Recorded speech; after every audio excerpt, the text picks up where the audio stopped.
সহজ লেসনে তোমাদের সকলকে স্বাগত। আজকে আমরা ক্লাস 10 এর English lesson 2 fable written by Ralph Waldo Emerson এই সম্পূর্ণ পোয়েমটি আমরা পড়ব বাংলা অর্থ সহ, এবং এখানে তোমাদের যে এক্সারসাইজগুলো রয়েছে বা যে প্রশ্নগুলো দেওয়া আছে সমস্ত প্রশ্নের উত্তর বা সলিউশন আমরা আলোচনা করব আজকের এই ভিডিওতে।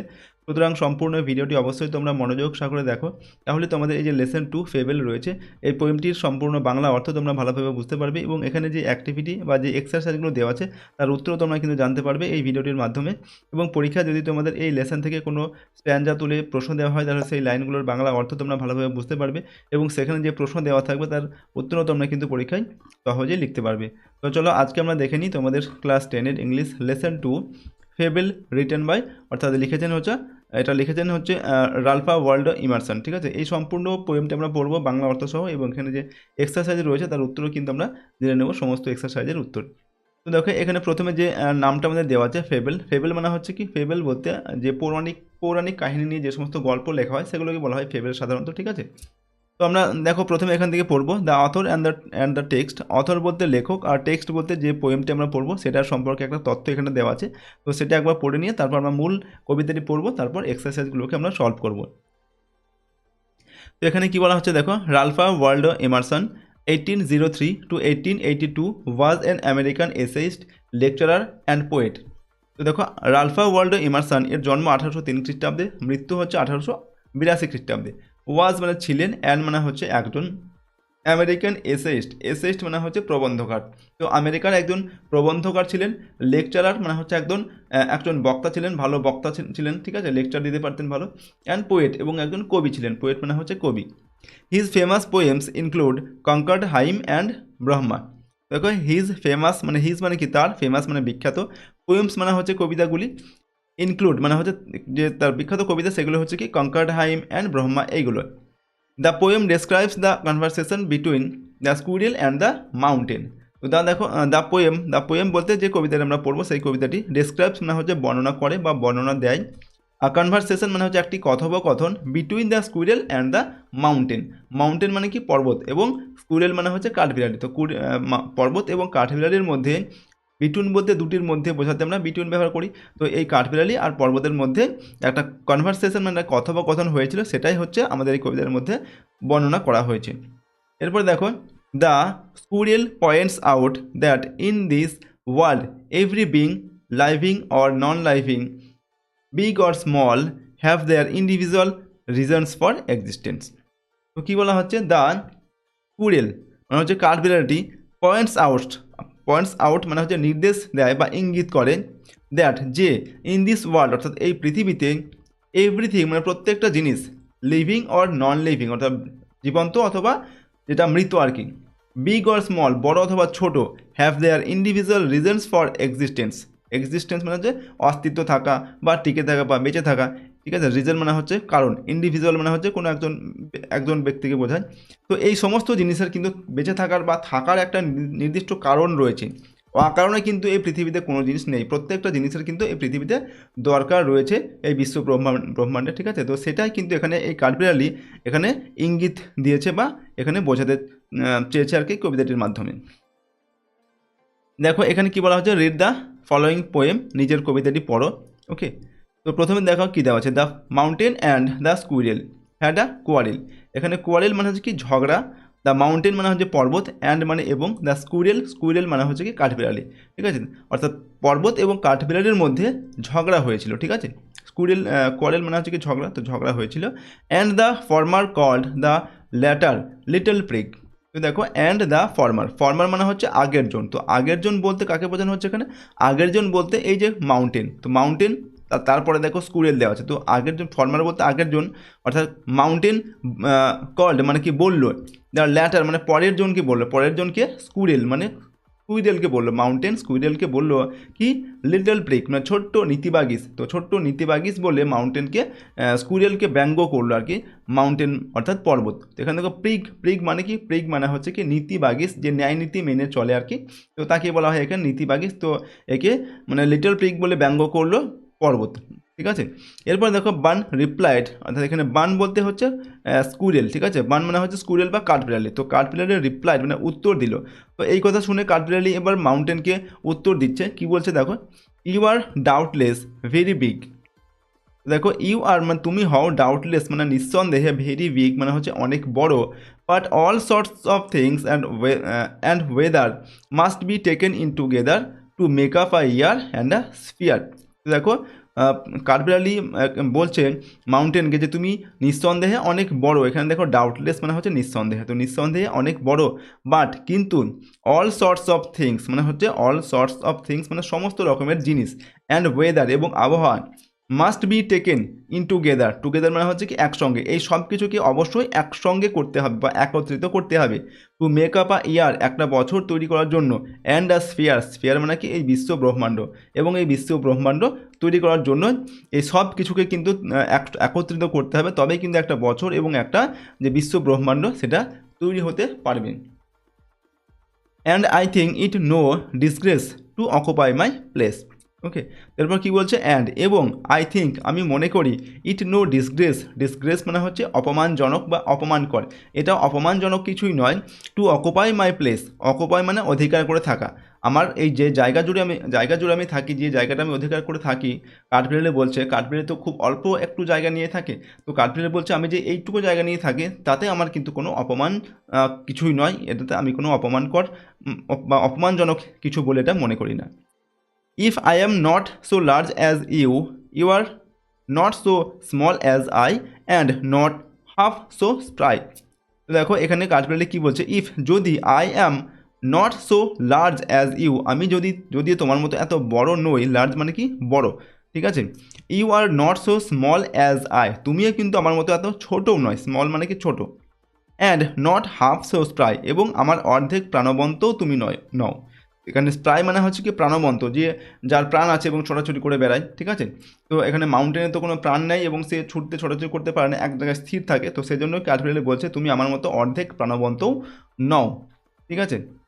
তো এরপর দেখো I am not denying you make a very pretty squirrel track. তো কী বলছে এখানে কাঠবিড়ালি, আই অ্যাম নট ডিনাই আমি অস্বীকার করব না, সরি এখানে আই উইল নট ডিনাই এটা আই উইল, তো আই উইল নট ডিনাই আমি অস্বীকার করব না, ইউ মেক মানে তুমি তৈরি করো, আ ভেরি প্রিটি স্কুরেল ট্রাক একটি খুব সুন্দর, প্রিটি মানে হচ্ছে সুন্দর, ভেরি মানে খুব, একটি খুব সুন্দর স্কুরেল ট্রাক মানে হচ্ছে কি পথ, এখানে অর্থাৎ কাঠবিড়ালির যাওয়ার যে ছোটো ছোটো পথ পাহাড়ের ওপরে থাকে আর কি, তো সেগুলি হচ্ছে কাঠবিড়ালি মাউন্টেন মানে তৈরি করে দেয়, অর্থাৎ পাহাড়ের গায়ে সেইগুলো থাকে। তো কাঠবিড়ালি বলছে আমি এটা অস্বীকার করবো না যে তুমি কাঠবিড়ালিগুলো যাওয়ার জন্য একটা সুন্দর তুমি পথ বানিয়ে দাও, ঠিক আছে, বাট দেখো এরপর কী বলা হচ্ছে, talents differ, all is well and wisely put. তো এই লাইনে কী বলা হচ্ছে, ট্যালেন্টস ডিফার, ট্যালেন্টস মানে কি প্রতিভা, ডিফার মানে হচ্ছে আলাদা আলাদা রকমের হয়, ঠিক আছে, প্রত্যেকের প্রতিভা বা প্রত্যেকের ট্যালেন্টস কিন্তু একই রকমের হয় না, অর্থাৎ এখানে ট্যালেন্টস বিভিন্ন রকমের হয় সেটাই বলতে চাইছে কাঠবিড়ালি। অল ইজ ওয়েল মানে সব কিছুই হচ্ছে ভালো, অ্যান্ড ওয়াইজলি পুট এবং সব কিছুকে বুদ্ধিমত্তার সঙ্গেই রাখা হয়েছে, ওয়াইজলি মানে হচ্ছে কি বুদ্ধিমত্তার সঙ্গে, পুট মানে এখানে রাখা, তো সব কিছুকে বুদ্ধিমত্তার সঙ্গে রাখা হয়েছে বলতে এখানে দেখো যখন বিশ্ব ব্রহ্মাণ্ড মানে সৃষ্টিকর্তা তৈরি করেছেন তখন তিনি সব কিছুকেই মানে একটা পৃথিবীতে যেন সব কিছুর কিন্তু প্রয়োজন রয়েছে একটা, ঠিক আছে, এবং সেইভাবেই তিনি সবাইকে সেইভাবেই তৈরি করেছেন আর কি, ঠিক আছে, তো সেটাই বলতে চাওয়া হচ্ছে যে সৃষ্টিকর্তা যখন জায়গায় তৈরি করেছেন আর কি, তো তিনি সেইভাবেই করেছেন যেন প্রত্যেকের একটা নিজস্ব একটা মানে কাজ রয়েছে, অকারণে কেউই নেই এই বিশ্ব ব্রহ্মাণ্ডে, ঠিক আছে, তো সেটাই বলা হচ্ছে। এরপর দেখো if I can not carry forest on my back neither can you crack a nut. তো ইফ মানে যদি, আই ক্যান নট ক্যারি আমি বহন করতে না পারি, ফরেস্ট মানে কি জঙ্গল, অন মাই ব্যাক, তো যদিও আমি আমার পিঠে করে, ব্যাক মানে কি পিঠ, আমি আমার পিঠে করে এই বিশাল বড় যে ফরেস্ট বা জঙ্গল সেটা বহন করতে পারবো না, neither can you crack a nut, তুমিও কিন্তু একটা বাদাম ভাঙতে পারবে না, নাট মানে হচ্ছে বাদাম, ক্র্যাক মানে হচ্ছে ভাঙা, তো পাহাড় কিন্তু একটা ছোট্ট বাদাম ভাঙতে পারবে না বা বাদাম ভেঙে সে খেতেও পারবে না, ঠিক আছে, তো কাঠবিড়ালি সেটাই বলছেন যে আমি যেমন তোমার মতো বিশাল মানে জঙ্গলকে পিঠে করে বইতে পারবো না, তেমনি তুমিও একটা ছোট্ট বাদাম ভেঙে কিন্তু খেতে পারবে না, ঠিক আছে, তো এটাই কাঠবিড়ালি মানে মাউন্টেনকে বোঝাতে চাইল যে এই পৃথিবীতে মানে সব কিছুর কিন্তু প্রয়োজন রয়েছে, ঠিক আছে, ছোট হোক বড় হোক বা যার ট্যালেন্ট কম রয়েছে যার ট্যালেন্ট বেশি রয়েছে, সব কিছুর কিন্তু এই বিশ্ব ব্রহ্মাণ্ডে সবার প্রয়োজন আছে, এবং এই সব কিছু নিয়েই কিন্তু এই বিশ্ব ব্রহ্মাণ্ড তৈরি, ঠিক আছে, তো এটাই হচ্ছে আমাদের কবিতা, আমরা এখানে পড়লাম। এরপর আমরা এখানে আমাদের যে এক্সারসাইজগুলো রয়েছে সেগুলো সলভ করব। তো তার আগে দেখো আমাদের এখানে কয়েকটি ওয়ার্ড দেওয়া হয়েছে এবং তার মানেগুলো এখানে দেওয়া রয়েছে। আমি একবার বলে দিচ্ছি তোমাদের। প্রথমে রয়েছে দেখো প্রিগ। প্রিগ মানে কি? One who puts on an appearance to of being morally correct. তো ওয়ান মানে একজন, who puts an on an appearance মানে একজন, মানে যে এরকম ভাব দেখায় কীরকম না, মরালি কারেক্ট, যে হচ্ছে নীতিগতভাবে সঠিক, ঠিক আছে, ন্যায় নীতি মেনে চলে, এরকম ভাব নিয়ে চলে আর কি, তাকেই বলা হয় প্রিগ। বার্ন মানে হচ্ছে স্কুরেল অর্থাৎ কাঠবিড়ালি, আর স্প্রাই মানে হচ্ছে full of life and energy অর্থাৎ জীবন্ত, ঠিক আছে, এবং এনার্জি মানে যার মধ্যে খুব এনার্জেটিক রয়েছে, ঠিক আছে, উৎসাহ রয়েছে এরকম আর কি। তো সেটাই হচ্ছে স্প্রাই, অর্থাৎ ছটপটে প্রাণবন্ত এরকম বোঝায়। এরপর দেখো আমাদের রয়েছে কম্প্রিহেনশন এক্সারসাইজ, ঠিক আছে। কম্প্রিহেনশন এক্সারসাইজে নাম্বার 1 যেটা দেওয়া আছে আমাদের 1 নম্বর দাগে, choose the correct alternative to complete the following sentences. এখানে 4টি করে অপশন দেওয়া আছে, সঠিক উত্তরটা বেছে নিতে হবে, ঠিক আছে। নাম্বার এতে কি বলা হচ্ছে? The quarrel was between the mountain and the, অর্থাৎ ঝগড়াটা হয়েছিল পর্বত আর কার সঙ্গে? র্যাবিট, র্যাট, ক্যাট না স্কুরেল? তো পর্বতের সঙ্গে কার হয়েছে? স্কুরেল, মানে হচ্ছে কাঠবিড়ালির হয়েছিল, ঠিক আছে। তো আমাদের সঠিক উত্তর হবে অপশন 4টা। নাম্বার বি হচ্ছে Bun has no doubt that the mountain is, অর্থাৎ বার্ন বলতে এখানে কি? কাঠবিড়ালি। তো কাঠবিড়ালির কোনো সন্দেহ ছিল না যে পর্বত স্মল, বিগ, নোবেল না কাইন্ড। তো পর্বত হচ্ছে কি? বড়, ঠিক আছে, এ বিষয়ে কাঠবিড়ালির কোনো সন্দেহ ছিল না। তো অপশান 2 আমাদের সঠিক উত্তর হবে। তারপরে হচ্ছে নাম্বার সিতে, unlike a mountain a squirrel can crack a, অর্থাৎ যেটা মাউন্টেন বা পর্বত পারে না সেটা স্কুরেল পারে। সেটা কি? ক্যান ক্র্যাক মানে ভাঙতে পারে। কি ভাঙতে পারে? নাট, জোক, স্টোন আর লক। নাট হবে। নাট মানে হচ্ছে কি? বাদাম, অর্থাৎ কাঠবিড়ালি বাদাম ভাঙতে পারে। তো অপশান 1 আমাদের সঠিক উত্তর হবে এখানে। তারপরে দেখো আমাদের রয়েছে number 2 state whether the following sentences are true or false. কোনটা ঠিক কোনটা ভুল সেটা বলতে হবে। Provide sentences, phrases or words in support of your answer, অর্থাৎ উত্তরের সপক্ষে কেন ঠিক বা কেন ভুল সেটার সপক্ষে আমাদের এখানে সাপোর্টিং স্টেটমেন্টটা দিতে হবে, ঠিক আছে। তো সাপোর্টিং স্টেটমেন্ট আমাদের দিতে হবে এবং কেন ঠিক আর কেন ভুল সেটাও কিন্তু বলতে হবে। তো দেখো আমরা প্রথমটা পড়বো। প্রথম নাম্বার 1 যেটা দেওয়া আছে সেটা, নাম্বার এতে যেটা দেওয়া আছে সেটা দেখবো আমরা। এখানে বলা হচ্ছে the mountain called the squirrel little bun, অর্থাৎ পর্বত কাঠবিড়ালিকে বলেছিল লিটল বান। এটা ভুল। তো আমাদের কি, মানে আমরা কবিতার মধ্যে যেটা পড়লাম কি বলেছিল? লিটল প্রিগ বলেছিল। তো আমাদের এটা কি হবে? এফ হবে। তো আমরা এখানটা লিখবো, এই ঘরে লিখবো কি? এফ, ঠিক আছে। যেটা আমাদের হয়ে গেল এফ, এবং এর সঙ্গে আমাদের সাপোর্টিং স্টেটমেন্ট লিখতে হবে, ঠিক আছে। সাপোর্টিং স্টেটমেন্টে আমাদের প্রথম যেটা আছে, যে লাইনটা দেওয়া আছে কবিতা যেটা পড়লাম আমরা, যেটা সেটাই লিখবো। দেখো কী দেওয়া আছে আমাদের এই লাইনটা, and the former call the latter little prig. এই কথাটা বলেছিল, লিটল প্রিগ বলেছিল, ঠিক আছে। সেটা কবিতা থেকে তুলে নিয়ে তোমাদের লিখতে হবে। তো আমি কবিতা থেকে তুলে নিয়ে কিন্তু এখানে লিখেছি, ঠিক আছে। তো এই লাইনটা আমরা এই সাপোর্টিং স্টেটমেন্টে লিখবো, ঠিক আছে। এরপর দেখো নাম্বার বিতে, the squirrel is prior than the mountain. তো স্কুরেল মানে কাঠবিড়ালি হচ্ছে মাউন্টেন থেকে মানে প্রাণবন্ত, বেশি প্রাণবন্ত। তো এটা সঠিক তথ্য আমরা লিখবো টি, ঠিক আছে। এবং এটা সপক্ষে আমাদের একটি সাপোর্টিং স্টেটমেন্ট লিখতে হবে। তো সাপোর্টিং স্টেটমেন্টটা কী লিখবে? দেখো সাপোর্টিং স্টেটমেন্ট আমরা এখানে লিখে রেখেছি। দেখো, you are not so small as I and not half so spry. আমার মতো তুমি অর্ধেক প্রাণবন্তও নয়। এটা হচ্ছে কাঠবিড়ালি মাউন্টেনকে বলেছিল। এটা কবিতার লাইন, সেখান থেকে কিন্তু আমাদের নিয়ে লিখতে হবে। তো দেখো আমরা এখান থেকে এটা লিখলাম,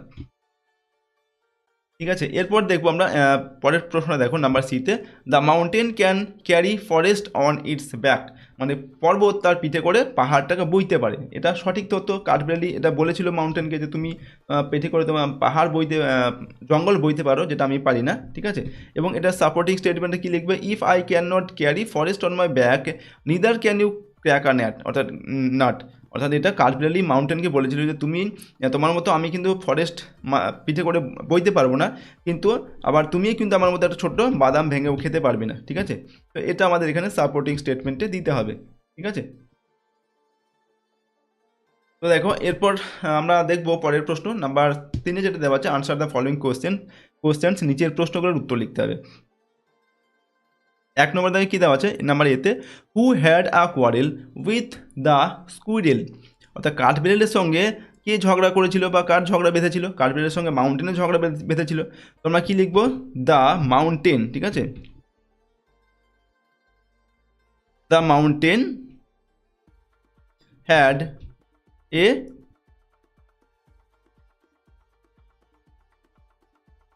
কোয়ারেল উইথ দ্য স্কুরেল, ঠিক আছে। তো এটা আমরা লিখবো, ঠিক আছে। শুধুমাত্র দেখো আমরা এই প্রশ্নের শুরুতে দ্য মাউন্টেনটা লিখলাম, প্রশ্নের যে উত্তর যেটা হবে সেটা লিখে বাকি অংশটুকু কিন্তু আমরা এইভাবে প্রশ্ন দেখে দেখে লিখে দিলাম, had a quarrel with the squirrel, এই অংশটা। অর্থাৎ কাঠবিড়ালির সঙ্গে কার ঝগড়া বেঁধেছিল? দ্য মাউন্টেন, মানে হচ্ছে পর্বতের ঝগড়া বেঁধেছিল। নাম্বার বিতে কী দেওয়া আছে? What is not a disgrace to the squirrel, মানে হচ্ছে কাঠবিড়ালির কাছে কোন জিনিসটা অপমানজনক নয়? কাঠবিড়ালি যে একটা ছোট্ট জায়গা নিয়ে থাকে, ঠিক আছে, সেটা কাঠবিড়ালির কাছে কোনো অপমানজনক নয়। তো আমরা কি এখানে কি লিখবো? টু অকুপাই, ঠিক আছে, to occupy his own place. তারপরের অংশটা আমরা এখান থেকে দেখে লিখবো, ঠিক আছে। Is not a disgrace to the squirrel, ঠিক আছে। তো দেখো আমরা উত্তরটা কি লিখলাম? To occupy his own place, অর্থাৎ তার নিজের যে জায়গা সে দখল করে থাকে বা জায়গা যে জুড়ে থাকে, is not a disgrace to the squirrel, সেটা কাঠবিড়ালির কাছে কোনো অপমানজনক কিছু নয়। নাম্বার সিতে কী দেওয়া আছে দেখো? What is it that the squirrel doesn't deny, অর্থাৎ কাঠবিড়ালি কোন জিনিসটাকে কোনো ডিনাই করেনি বা অস্বীকার করেনি? তো স্কুরেল ডাজেন্ট ডিনাই, অর্থাৎ স্কুরেল ডিনাই করেনি কি? যে মাউন্টেন কাঠবিড়ালিদের জন্য কি স্কুরেল ট্রাক, অর্থাৎ কাঠবিড়ালি চলার পথ সেটা বানিয়ে দেয়, তো সেটা সে ডিনাই করেনি। তো উত্তরটা আমরা কীভাবে লিখবো দেখো? প্রথমে এই অংশটুকু লিখবো, the squirrel doesn't deny the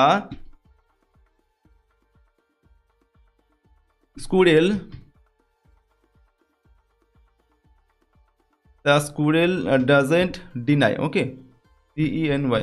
দেখো কাঠবিড়ালি ডিনাই করনি কি? The squirrel doesn't deny that the mountain makes the squirrel truck.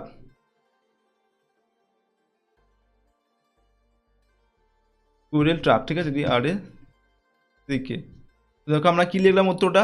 The mountain doesn't deny, the squirrel doesn't deny, যে স্কুরেল অস্বীকার করে না, that the mountain makes the squirrel track, যে পর্বত যে কাঠবিড়ালিদের যে যাওয়ার পথ সেটা তৈরি করে দেয়, ঠিক আছে।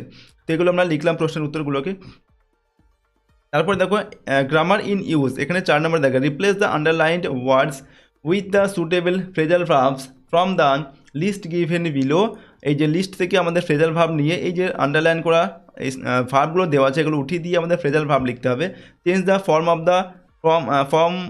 অফ ভার্বস হোয়ার নেসেসারি, যেখানে ভার্বের যে ফর্ম সেগুলো চেঞ্জ করা যদি প্রয়োজন হয় চেঞ্জ করতে হবে। প্রেজেন্ট, পাস্ট, তারপরে ফার্স্ট পার্টিসিপেল যেগুলো হয়, ঠিক আছে, চেঞ্জ করার প্রয়োজন হলে চেঞ্জ করতে হবে।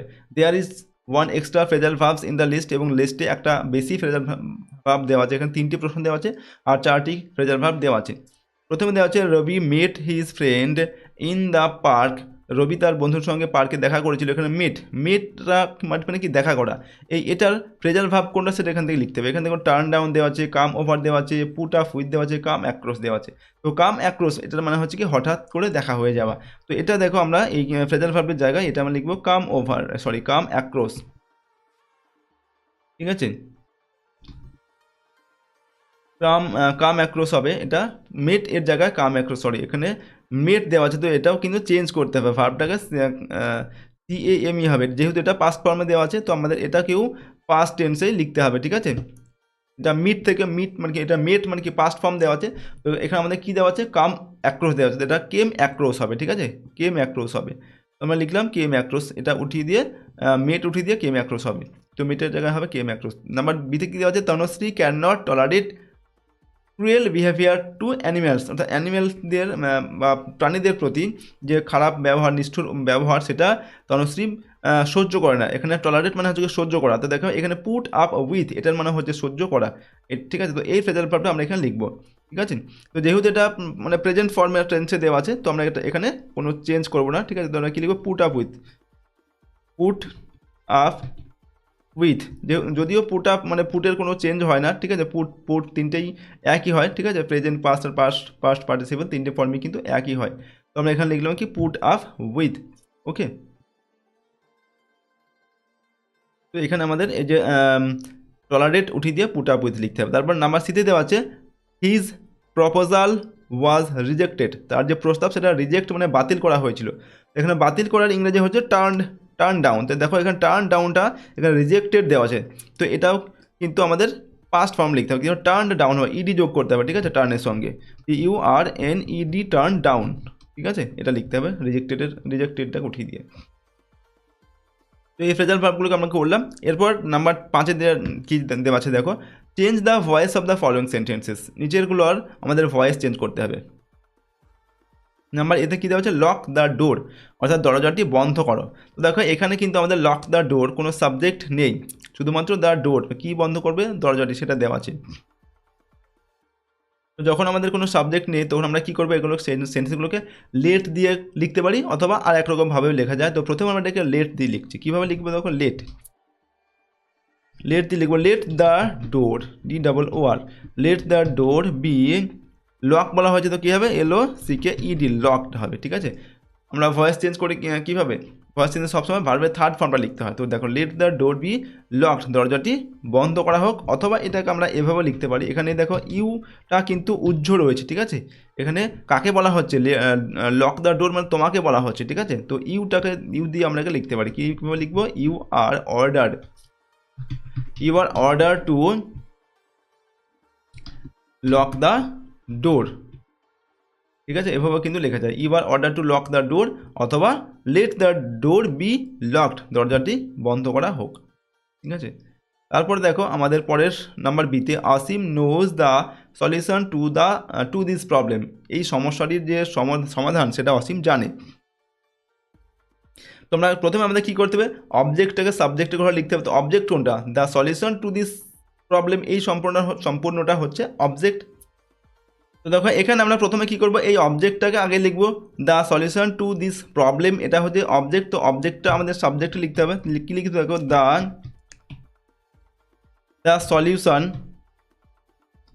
Solution to this problem.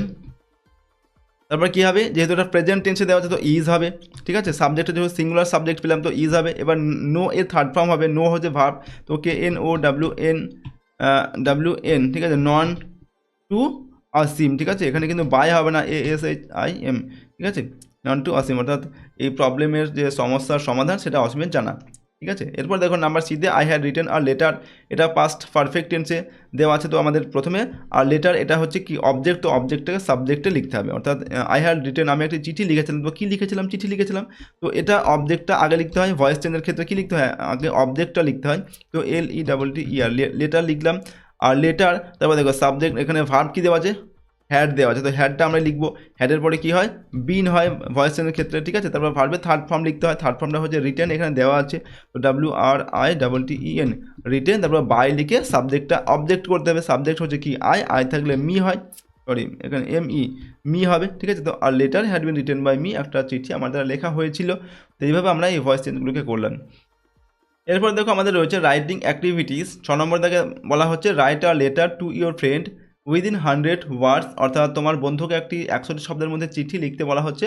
Advising her or him to visit the public library in her or his locality as frequently as possible, অর্থাৎ তোমার বন্ধুর মানে এরিয়াতে, এলাকায় যে লাইব্রেরি আছে আর কি, সেখানে যদি তোমার বন্ধু মানে যত বেশিবার সম্ভব যায়, ঠিক আছে, সেই বিষয়ে পরামর্শ দিয়ে তোমাকে একটি উপদেশ বা পরামর্শ দিয়ে একটি চিঠি লিখতে হবে তোমার বন্ধুকে, ঠিক আছে। তো দেখো চিঠিটা আমরা কীভাবে লিখবো, প্রথমে লেখার জন্য তোমরা কী করবে, প্রথমে ডান দিকে নিজের ঠিকানা আর ডেট লিখবে, তারপর দেখো মাই ডিয়ার, নিজের বন্ধুর নামটা লিখবে, তারপরে মাই ডিয়ার লেখার পর hope you are all well with the blessing of God, তো আশা করি, হোপ মানে কি আশা করি, তোমরা সকলেই ভগবানের ইচ্ছায় ভালো আছো। We are also fine here, আমরাও এখানে ভালো আছি। Today I want to share with you the benefits of visiting libraries, তো আজকে আমি তোমার সঙ্গে শেয়ার করব যে কীভাবে মানে একটা লাইব্রেরিতে ভিজিট করার যে উপকারিতা, বেনিফিটস মানে কি উপকারিতা, ঠিক আছে, সেটা আমি তোমার সঙ্গে ডিসকাস করব বা আলোচনা করব বা শেয়ার করব। I know there is a public library in your area, আমি জানি যে তোমার এরিয়াতে একটা পাবলিক লাইব্রেরি আছে। It's a it's a store house of different types of books, মানে এই যে লাইব্রেরি কিন্তু বিভিন্ন ধরনের বইয়ের একটা স্টোর, মানে হচ্ছে বিভিন্ন ধরনের বইয়ের একটা ভান্ডার।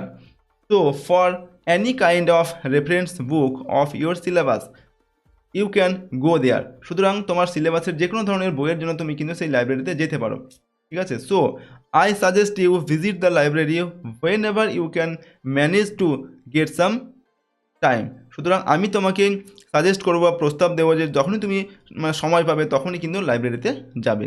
A good habit will gradually build up, একটা ভালো একটা অভ্যাস ধীরে ধীরে কিন্তু গড়ে উঠবে তুমি যদি মানে লাইব্রেরিতে যাও। I hope you will consider my appeal, আমি আশা করি তুমি আমার এই আবেদন কনসিডার করবে, ঠিক আছে। উইথ এনাফ ইম্পর্টেন্স, যথেষ্ট গুরুত্ব দিয়ে এটাকে তুমি ভেবে দেখবে আর কি।